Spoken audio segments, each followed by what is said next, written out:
he's a historian, and he also has an international garden practice, which is based nearby in London.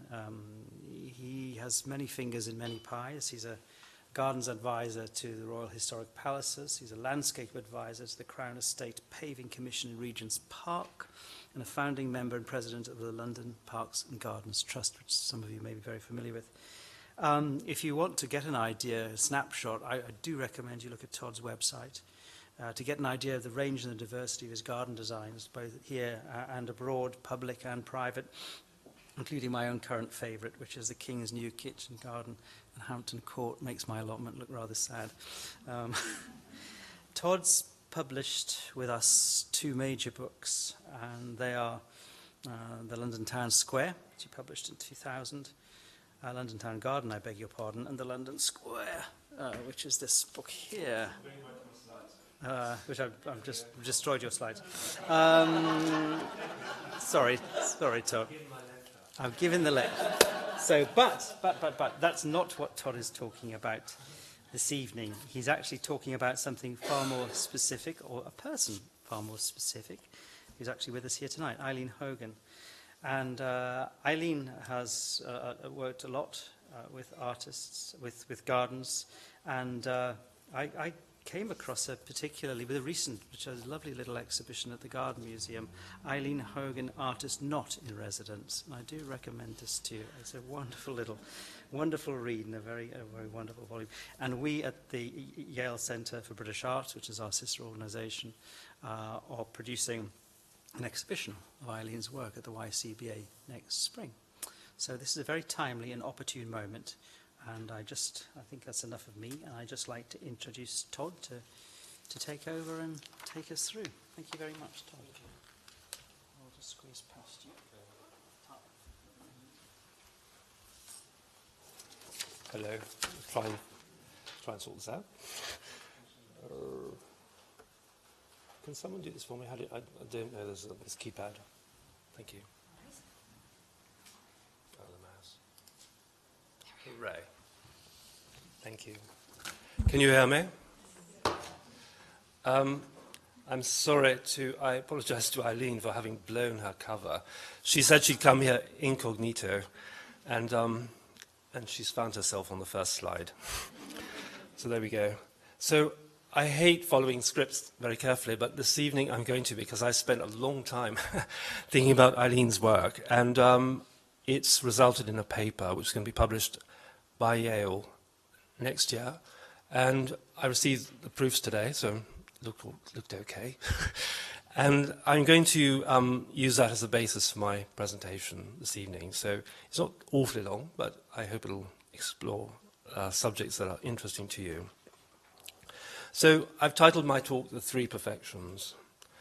And the 8th century calligrapher, musician, and landscape painter, I will now move here, Zhong Tian identified painting, poetry, and calligraphy as the 3 perfections. That is, the principal vehicles of self-expression for Chinese scholars and scholar officials. For Zhong and others working within this tradition, a painting was a synthesis of these 3 incomparables. Not a complete artistic statement in itself, but a living body, an accretion of qualities, imaginative, literary, historical, personal, that grows with time, putting an ever richer dress of meaning, commentary, and association with the years. While not drawing directly on Chinese traditions, Eileen Hogan has turned to similar perfections in her work. Her earliest interest was in drawing, and this was followed by a love of painting, poetry, calligraphy, and typography, and the playful combination of these art forms. In this presentation, I attempt to map out some of the intellectual points of reference, formal preoccupations, and thematic choices, particularly with regards to the urban landscape. Like many artists before her, including Albrecht Dürer, Claude Garamond, Giambattista Bordoni, and George Oriel, Hogan takes pleasure in drawing characters and is interested in the relationship between words and images and lettering as drawing. and their role in meaning-making and placemaking. To her, typographic characters are signs, embodying a relationship between a signifier and a signified. They are meant to be read at the same time as to represent discourse and in the act of reading. Hogan's characters are in fact drawings that seek to describe, to identify, and to supply an association of ideas. The signifier, however, is as important as the signified, and it must attain a self-sufficiency and a beauty on its own. The most obvious feature that calligraphy, typography, and drawing share is a dependence on line, a formal element that plays a central role in Hogan's work. Her paintings have a strong, rhythmic, linear quality that can in fact be seen in her painted drawings. Many such as Melting Snow in Kensington Gardens, here we go, 2015, possess bold, layered horizontal contours, demarcating paths, beds, and boundaries, the combination of which induces in the beholder a feeling of calm and rest. Lines have a paradoxical quality. We perceive the edges of these objects as lines without regarding these lines as part of the material existence. As the modern Indian painter Makbul Fida Hussain puts it, the line is a virile force with a keen latent mobility, which, despite being imperceptible in its nature, is constantly striving to assert itself. It suggests the direction and movement and boundary of an area. The horizontality of Hogan's vision is both disrupted and animated by her handling of light. Unlike many painters concerned with landscape, she is not interested in painting the sky. Whereas for the painter John Constable, for instance, the sky, as Harpal Sodhi remarks, is keynote and the standard of scale and the chief organ of sentiment in a landscape painting, for Hogan we perceive light primarily as it is refracted through and reflected by greenery, flowers and water. In the absence of sky, or when we perceive only a hint of grey sky, such agents take on a special luminosity, and the shapes and lines they create throw into mild disarray the horizontal contours of her work. In Chelsea Physic Garden, we see, for example, light is transmitted through the phosphorescent spray that splutters from the high-rise tripod's pulsating sprinkler, where every drop illuminates the scene and draws the viewer's eyes to the light source. As with the stippled shade of the plane trees, their angularity dissolves, so that the emphasis is on the vital process and interaction within the urban prospect. Another recurrent theme or element in Hogan's work is her concern with space, and spaces that are defined by their ground plans. Spaces that seem highly controlled, but which in the control is subtly challenged or undermined. These spaces include both urban garden squares and football pitches, for instance, as you can see here. This is Victoria Park, 7 February 2016. In this, she inscribes the lineaments of a football pitch on a broad and characterless expanse of rough, patchy grass. The chalky trail of the dry line marker traces the ephemeral geometry on the landscape. The touch lines and goal lines define the field of play. That is, the area in which the game, or the action of the game, takes place. Their presence, therefore, denotes the invocation of rules and regulations. The lines supply a geometrical framework that reinforces a specialized kind of conduct. Garden squares have a similar, although more conspicuous and permanent boundaries, and these too enclose places governed by special behavioural codes. The London Square is in its simplest form an open space surrounded by houses with an enclosed central communal garden, kept in what the Scottish botanist and garden designer John Claudius Loudon described in 1838 in Improvements in the northwest part of London as in perfect order at the expense of the inhabitants of the square, who alone have the use of them. The square, however, has a very complex social dimension and is in fact a singular and well-developed social organism. Squares have their own peculiar kind of life dynamic. They are usually complex communities made of interdependent individuals and groups, more or less closely related with one another, for whom the health is dependent on the harmonious interworkings of the community's culture, politics, and economics. This social dynamic extends both to the relationship among the inhabitants themselves, that is, how they see themselves, and the relationship between the inhabitants and the outside world, that is, how they are perceived by others. Hogan has long been fascinated by London squares and the symbolic elaboration of their central gardens. Her interest stems from the fact that she sees these private, communal enclosures from the point of view of an outsider. She is, like all non-residents, permitted occasional glimpses into the insular railed area, but it remains tantalizing inaccessible. In Edward Square, which you'll see on the projector, Hogan depicts a family scene marking the 200th anniversary of the square and its garden. We perceive the group at a distance across the greensward, framed by dense masses of billowing foliage. The figures appear strangely distant and detached, and we, as viewers, feel as if we are intruding on some intimate scene. The event suggests the mystique of the garden square to outsiders. It has an unusual, sometimes awkward, and always visible relationship to the surroundings that has historically demanded a special approach to the treatment of the central garden in terms of accessibility and transparency. The square is in fact an ideal place for Hogan to practice detached observation. Whether inside or outside the railings, she is able to keep her distance from the people and objects she is studying. She can observe without participating, and her subjects may or may not know they're being observed. Such a form of surveillance is nothing new in the metropolitan squares, for from the early 18th century, the central gardens have been laid out in a manner that facilitated views from the first floor level of the houses surrounding them. Part of the rationale for this had been to enable mothers to observe their children at play within the railed enclosures.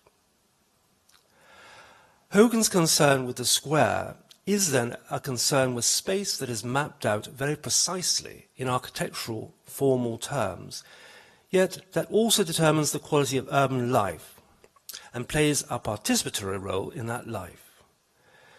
She delights in the daily round, in the ritual of the aesthetic of the everyday, the way in which people go about their day-to-day activities and how they husband, decorate and inhabit personal and informal outdoor spaces. Her work, like that of the Georgian watercolour artist and topographical draftsman John Claude Natz, celebrates the riches of observed life. Hogan's interest is in surveying and recording the everyday and its wealth of lively incidents, and how they reflect a broader sense of our national obsession with topographical art. That is, the form of visual representation that orders and maps out knowledge and projects imaginatively our desires and aspirations. No aspect of the urban landscape is too mundane or too humble to escape Hogan's scrutiny. In this regard, she sits comfortably within the tradition of the Bavarian-born draftsman and topographer George Scharf, who documented the workaday world of Regency London with meticulous attention and detail and painstaking accuracy. Scharf, like Hogan, is fascinated with the everyday.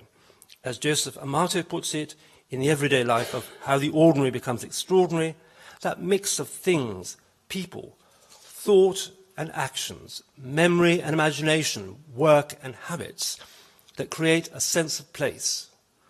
For Hogan, gardens form a stage for actions, rituals, and experience, a setting for ordinary and repeating phenomena, from watering to weeding.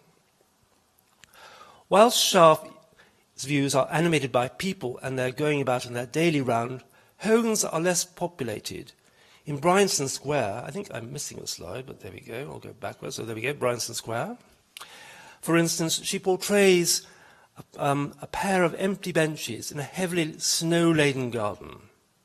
Although at first glance these appear uninvitingly desolate in their wintry scene, they sit in fact in a well-trodden path. The path suddenly and subtly bisects the breadth of the picture plane, and its presence denotes that the recent passage of garden users. This composition affirms Hogan's view that she is not, in her own words, a documentary or illustrative artist. She says, if there is no recognizable people or visible in my paintings, she points out, there may be an echo or a trace of somebody, a bench just vacated, a man in a hat disappearing at the edge. These works are more frequently populated by a memory of my own, or by fictional encounters, she says. These are, in this respect, similar to some compositions by her late friend, the gifted illustrator and colorist Leonard Rossman, whose studio she presently occupies. Rossman painted imaginative and imaginary encounters in the urban landscape setting. Or they're possibly more akin to the work of his contemporary Michael Andrews, whose pictures, as Paul Morehouse and Ben Tufnell have suggested in Tate Britain's publicity for its posthumous retrospective in 2001, are characterized by an intensity of observation and exacting technical virtuosity, and which even when people are not physically present are redolent with human significance. Hogan has an enduring fascination with London plains. This is another one of his views, sorry, before I go on. Hogan has an enduring fascination with London plains, that is Platanus hispanica for the garden-minded, which has for centuries been a stalwart denizen of the metropolis. It is not the tree known or admired by the Greco-Roman philosophers and poets from Pliny to Virgil, but a remarkably modern hybrid and possibly a naturalized Londoner. It may have originated either in Lambeth or Oxford as a chance seedling, the product of a serendipitous union of an Oriental and an American plane. First recognized in the Oxford Physic Garden in 1666 by its then haughty prefectus, or keeper, Jacob Bobart the Younger, it was described as Platanus inter Orientalum et Occidentalum media, that is, a tree that comes from nowhere in particular. Like so many hybrids of the London plain, it is in fact superior to its parents, combining the best characteristics of each and forms an attractive, reasonably disease-resistant tree of prodigious size, which is perfectly adapted for city life. In considering the qualities that attract Hogan to the plain, it is useful to look at her work alongside the reading of a poem, A London Plain, published in 1889 by the late Victorian Clapham-born poet Amy Levy. Green is the plain in the square, the other trees are brown. They droop and pine for country air, the plane tree loves the town. Here from my garret I mark the plane tree bud and blow, shed her recuperative bark and spread her shade below. Among her branches in and out the city breezes play, the dun fog wraps her round about above the smoke-curled grey. Others the country take for choice and hold the town in scorn, but she has listened to the voice on city breezes born.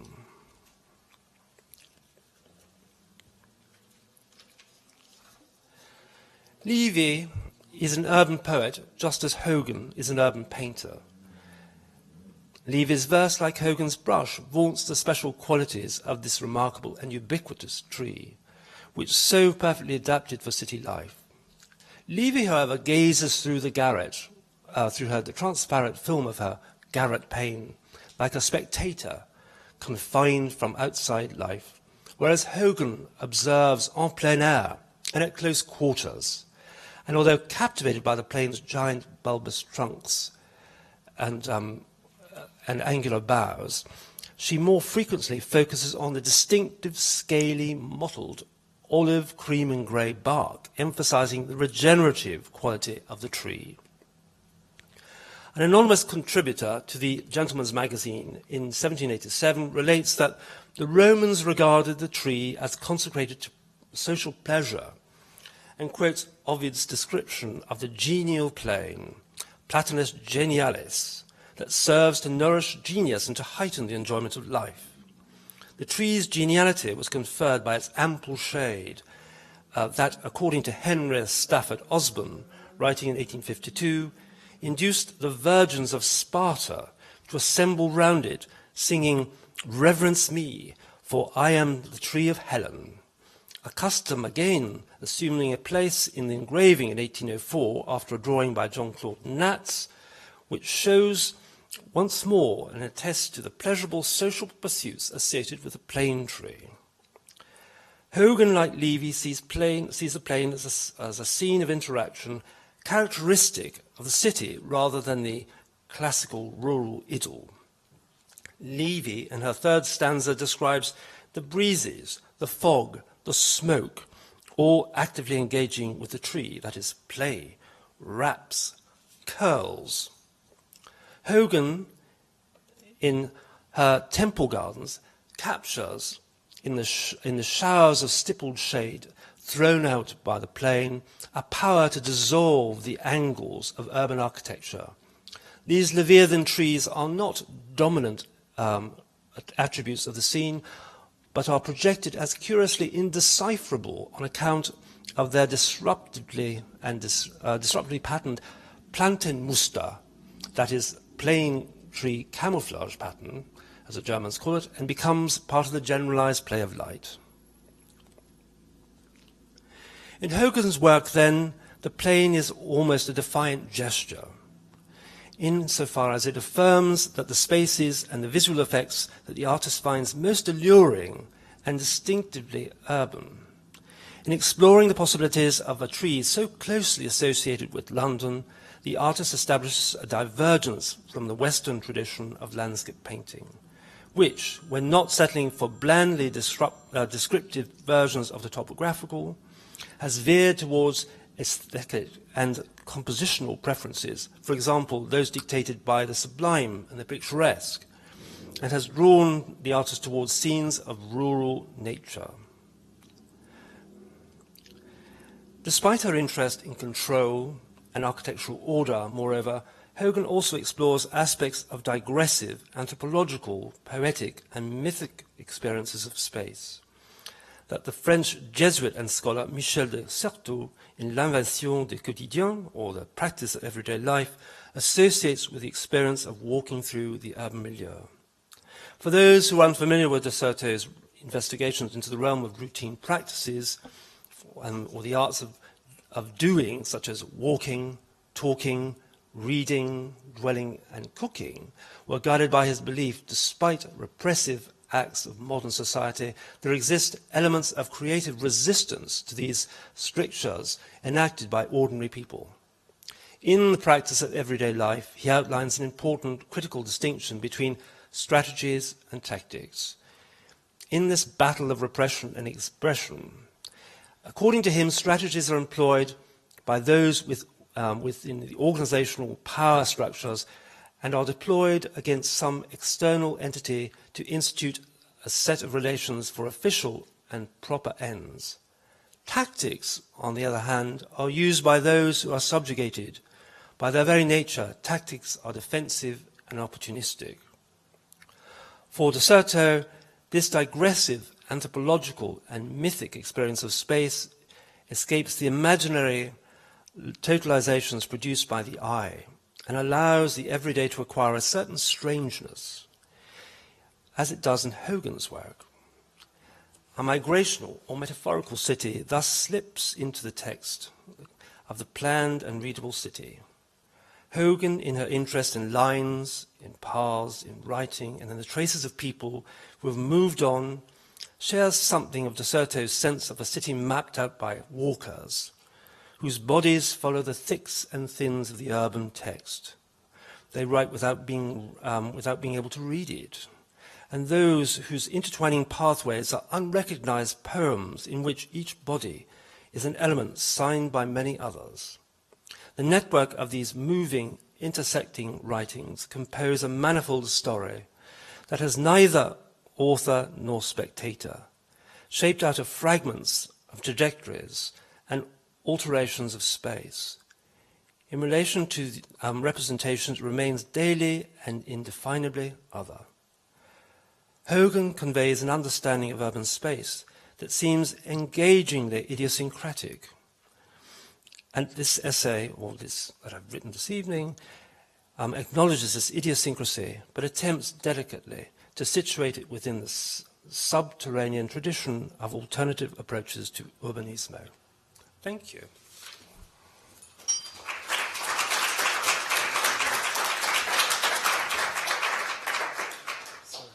Thank you very much indeed, Todd.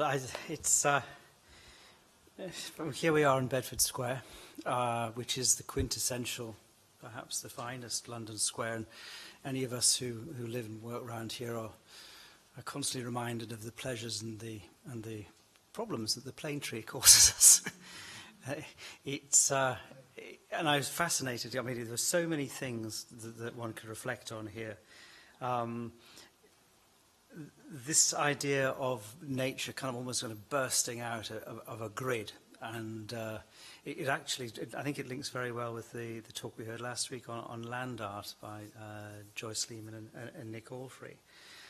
I'm fascinated also by this notion of detached observation in a city, and also I thought you married very well, and I can see why. When you first said I was going to talk about Eileen Hogan, I was thinking about Todd Squares and thinking, oh, but now it seems it makes perfect sense, because I can see that your interests align very much with Eileen's own interests in how nature works within a city, both historically and in the present day.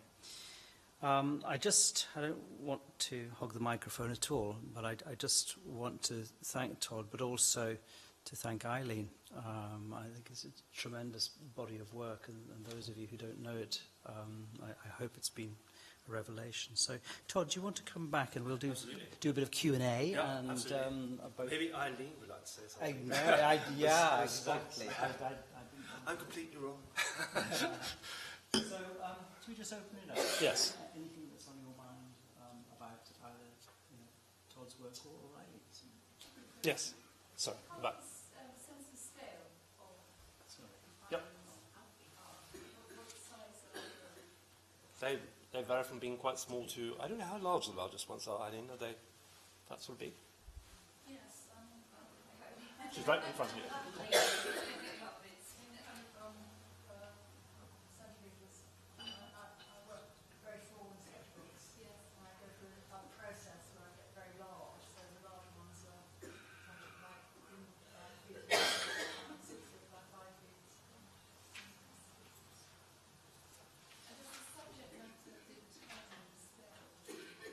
Eileen, do you want to stand here? Because it seems a sense like that. It's not every day you have an artist here. Yeah. Sadly, Mr. Repton couldn't make it.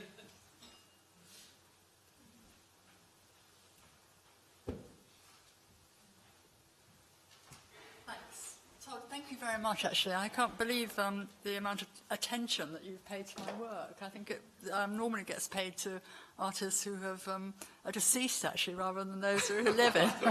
Please live. So that's I'm very thrilled to be here. And I think that it answers your question. I mean, I walk and I draw, and I think when I draw in my sketchbooks, I'm finding out what I am thinking about and what I'm noticing. And then when I draw in the studio, I'm working from memory, and I find out what matters to me. And that links absolutely to the scale. So I work very small, and then I work a bit larger, and then I work a bit larger still. And when I work very large, it's really kind of what is to do with my language and what is to do with the heart of my work, really. I should say also, just so that you have, when I met Eileen several years ago through a friend, and then afterwards Yale was putting together an exhibition, asked whether I'd like to contribute, and it was decided that we should meet up in her studio, and that's how we began informal conversations. So a lot of my work is through conversations, but also I think it was fascinating because I think that I was able to push Eileen to think about aspects of her work which she's done without any idea. And it's just interesting to probe, because we went around the studio, for instance, just riffling through things, found things and just asked questions. So it was a very informal approach. And it was quite wonderful in that way to just, because I don't often write about living artists, but I found this very exciting just to sort of put myself in this position, because, as has been said, Eileen touches on a number of subjects which recur in my own academic work. So I found this really quite fascinating, because she hits so many themes that I find very, very exciting. So that's why there's been a kind of this meeting of minds, as it were. But it's been interesting to put my own analysis, because I don't think anyone's really, as a gardener, written about her work before, not in any depth. So I was trying to forge a new way forward. But any questions? I'm sort of interested in these incredibly strong horizontals that you use, and I just wonder whether you've got anything to say about them. Well, what's been fascinating for me really is I feel that Todd knows more about my work in a way than I do really, and the whole preparation for this exhibition at Yale has made me think about things in a way that I haven't before, you know, both my work but also the kind of context that I've developed my work in, and has raised a lot of questions, you know, some of which Todd has answered, and one of that is to do with the geometry and the line, I think. Excuse me. I think I've often wondered, I mean, I've wondered a lot about my work, you know, why am I, the questions are, why am I figurative, why am I a painter, you know, during a period when figurative painting has been deeply unfashionable. Why am I so interested in lettering and line, but why doesn't it appear in my work in a more kind of specific way?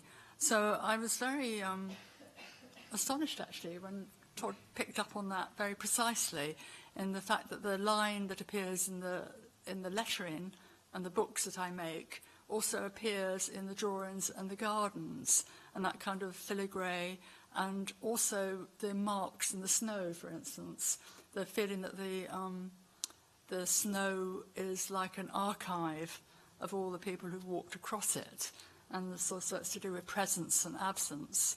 And I'm always drawn to the geometry, and I'm afraid I'm not really answering that because I don't quite know why, but the geometry is always important to me, and the line, and I think Todd has described the line really well. The geometric motif you use, has that always been there in your early works? I think it has, yes. I mean, I think that I'm somebody who's been very defined by my life as a child, really. And I didn't have a garden as a child, but I had an escape to Tutankhamun, which was a very flat, angular sort of space, really. And I got very interested in the idea of the stage set, really, the idea of the backcloth of trees. And again, Todd totally picked up on this, not painting the sky. So I think it always has been. I think they don't interrupt the painting at all. They really bring you into the painting, even though they seem very obviously they should affect. Thank you. So very, and I can see the lettering as well. Thank you. Yes. Two words came up in the talk quite frequently. One was lines and the other was space. Do you work the two together? Would the lines result in the spatial definition you want, or are they separate things? Or how do you... Gosh, that's a very difficult question. I'm very drawn towards a particular kind of contained space. The idea of the enclosed garden is very important to me. And I'm a Londoner. I mean, I've been forced in the last preparation for the show at Yale to try and describe the sort of artist that I am. And I would say that I'm somebody who is interested in urban green spaces. But actually I realise that I'm interested in contained spaces, And so therefore, I was very surprised 14 years ago to find myself introduced to the garden of Ian Hamilton Finlay and Little Sparta, and totally fallen in love with it, because it's a poet's garden, it's about lettering and typography, but it's also a contained garden, but it's contained by the Pentland Hills rather than by the terraces of houses in London. So I think I haven't really answered your question, but We're getting there. I'm listening. Yeah. yes. So I think it's a combination of the two, really, and certainly the contained space and, of course, light, really, and the way light moves and creates linear shadows is always very important. I think you think of space as very theatrically and very architecturally, very simply. You know, that's they're rooms, they're all rooms, and that's why there's no sky. Too. There's this feeling of contained control, and the lines give a sense of perspective and a calming, as I say, sort of feature of these things. There's lineaments that are only noticeable when you start looking at them, and that's when you sort of see it's that rhythm that really gives them a great deal of that calmness.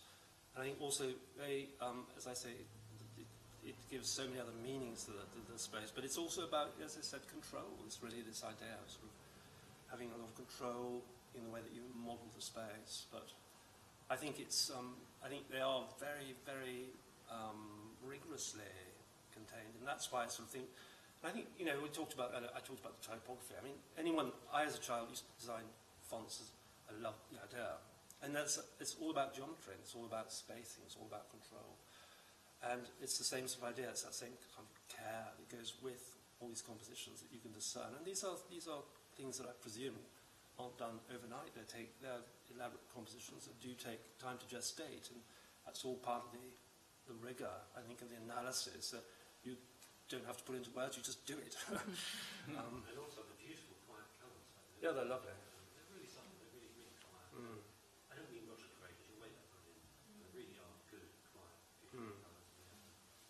I have a question here, yes. When you've made a rough sketch of a garden square in a notebook, do you then often go back to that garden square to sort of retouch it up, or you think you might have missed something? Yes, I think familiarity with the space is very important for me. And I have a lovely walk to my studio through Hyde Park, Kensington Gardens, down Holland Park, and then through Edward Square. And that familiarity and doing it every day is really kind of vital. So I think when I was the artist not in residence at the Garden Museum and invited 90 people to choose gardens that mattered to them, I was very struck by how important familiarity is. You know, that moment when you see something every day, it's rather like opening your front door. You turn the key and you notice things. So I think going back, I think it's very hard. I would find it very hard just to sort of visit somewhere once or twice. But I think the places have to become very much part of my life. Yes. Can we talk about the missing people in so many of these scenes of garden squares? Because in some ways that's a feature of London life. Or these there are inhabited squares that Russell Square people pass and come through, but so many of these very still scenes there are traces of people there, but it's almost like a mystery to solve. Who are the people that are in there, living there?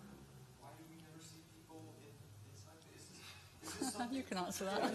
No, I Is think this something that? I think in terms of the squares, fascinates you, or- I can see the fascination. It's it was a long-standing complaint actually in London from Londoners of, especially those who didn't have access to squares. Yeah, They said we that they go were under called as it were cities of ghosts.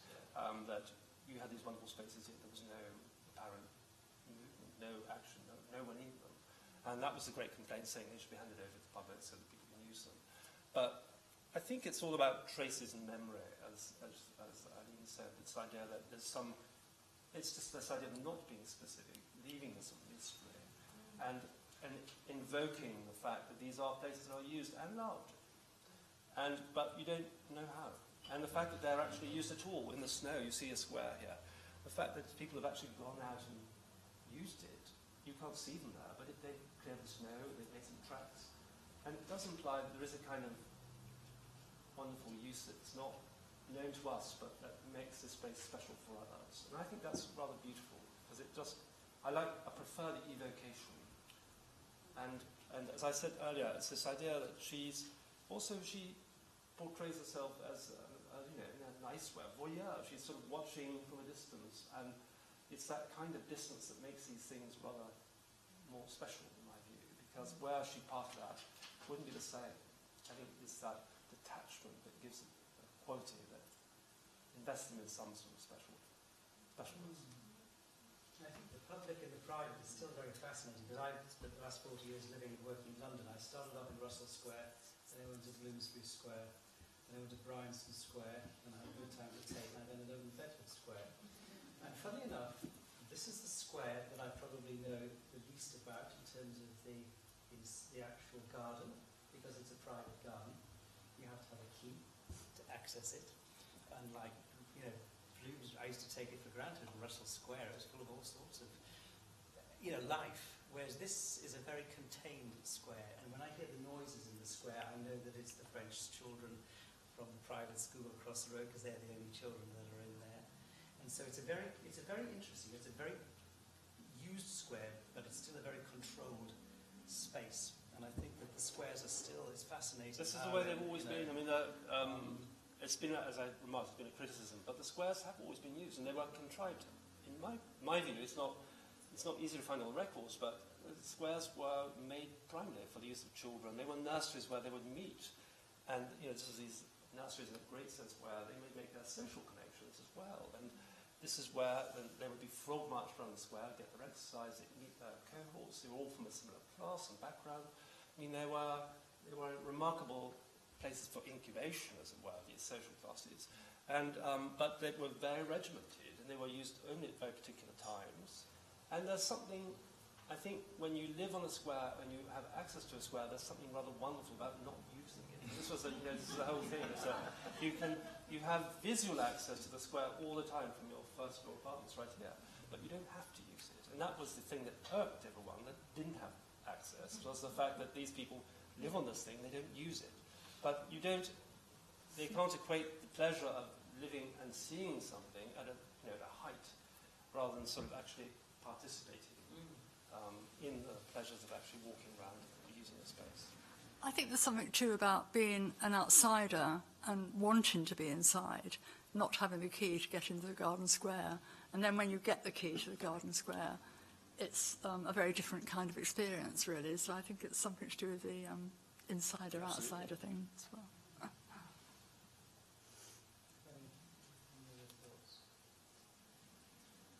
I just want to carry on the discussion you had about the fact that you realise that you're a painter of enclosed spaces or contained spaces. And of course it's a perfect fit in so many ways between those spaces, the tennis court or the football pitch or the square, and obviously the rectangular dimensions of painting itself.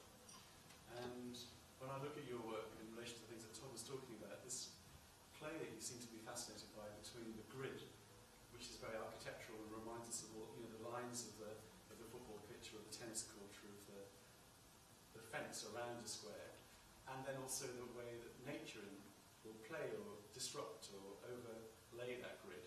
And you get that here in that play between line and geometry of your pictures, this enclosed space, and then the play of paint across those lines. And then there's a very interesting display there as well between figuration, representational, this thing it's an accurate depiction of Bryanston Square, but at the same time it's quite abstract. So you get the idea of the grid, but also the abstract play of light that you find in a square or a tennis court where you suddenly disrupt the grid. And it's just that there's a continual interplay between geometry and freedom, or line and paint, between figuration and abstraction, between the control of the rectangle and the freedom of the paint stroke that seems to be really the centre of what you do. And it is really an urban aesthetic. I think what Eileen said earlier too about this idea that if you reduce the paintings to this idea of lineaments, lines and light. And as I said, it's that sort of, as I equate with the sprinkler, that phosphorescence light. It's the light that always disrupts. That's what breaks up what might otherwise be a monotony of lights. It's just sort of constant interplay, and it's the light that always acts as this disruptive agent, this sort of catalyst of breaking everything down. I find so fascinating. Whether it's reflected, refracted, or whatever it is, but it's that quality of light that makes these so extraordinary. And I think that's the thing that Fragments the grid. Fragments the grid. It just breaks up that thing and it adds a new dimension to it. But it's two very simple elements, as it were, that playing against each other. It's the balance that is so. It's a harmonious arrangement that works so well. I mean, actually, it's a very, Mark, you described it very well, but I think Todd's answer is perfect, really. I think it is the way, it's the kind of camouflage effect of the light that breaks up the geometry and the grid, and I find the grid really fascinating and very important. And in a way, as a kind of a contemporary artist working now, it's quite a big problem painting gardens, actually, in the contemporary art world. So I've had to kind of search my soul a bit about what I'm doing and thinking about the grid and thinking about light. It's certainly the language that makes me understand, I think, a bit more.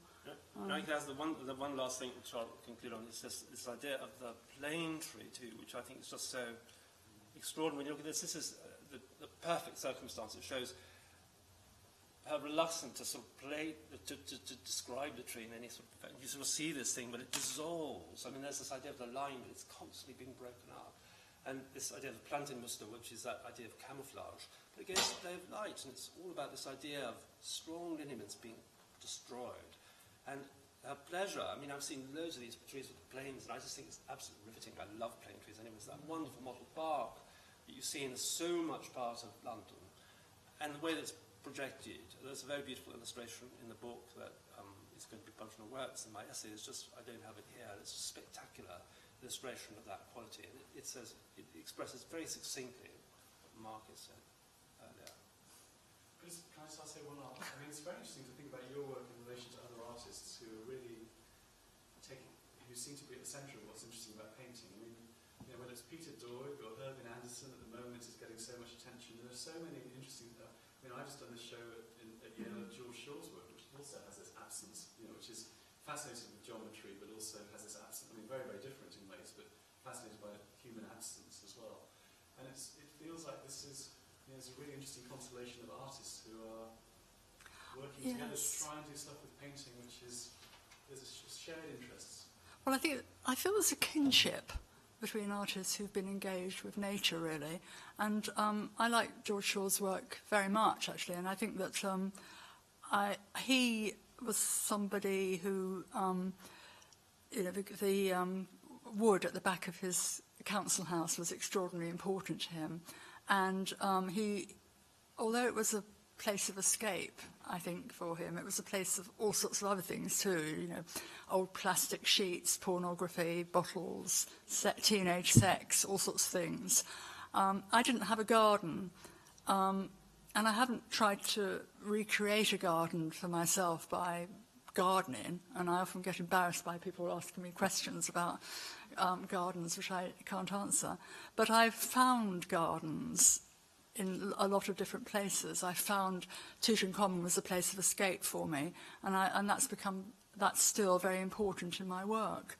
And also, I think the idea of I often paint things that disappear, like snow, like the spray of water, and mist, that obfuscates on places. So I think it's great. I think that kinship is really interesting, actually. And I think also the concern with paint. I mean, I loved I listened to your conversation with George being streamed, and I love the way he talked about the paint that he uses, Humbrol paints, the paint, it's Humbrol, isn't it?